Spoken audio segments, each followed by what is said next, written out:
This year, a regional task force dedicated to making our communities safer expanded under Missouri Governor Mike Kehoe. The collaboration of departments has led to dozens of arrests and hundreds of warrants cleared. I sat down with two police chiefs to talk about how this joint effort is really seeing some major success.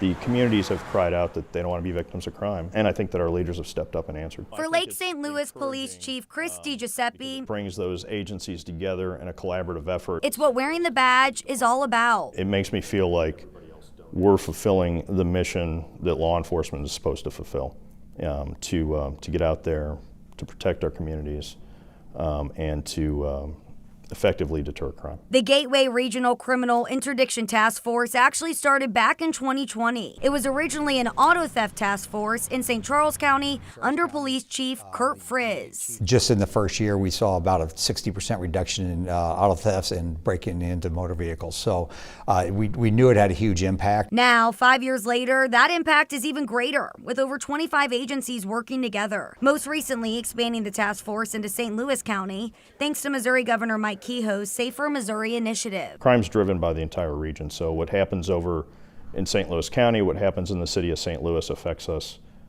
in all of our adjoining counties too. The task force's most recent operation involved over 150 police officers. In just a 6-hour span, 122 warrants were cleared, 35 arrests were made, 3 stolen cars, and 8 firearms were also recovered. We're also leveraging all the technology we can between license plate readers, the PTZ MoDOT cameras, our drones units, and then the Metro Air Support. As the region continues to see more minors involved in these types of crimes, Chief Frizz says they're putting a major focus on juvenile justice reform. We can't do the catch and release anymore. It doesn't work. It hasn't been working.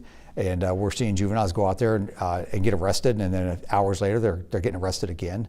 That's unacceptable. While the goal is to not need a task force like this, both chiefs want the community to know you are protected. We want to send the message, number one, we're not going to tolerate it. Law enforcement is going to be aggressive towards crime. And number two, we want people to feel safe about coming to the St. Louis metropolitan area. Now, law enforcement also tells me they are working with the judges directly. They say criminals will be held accountable.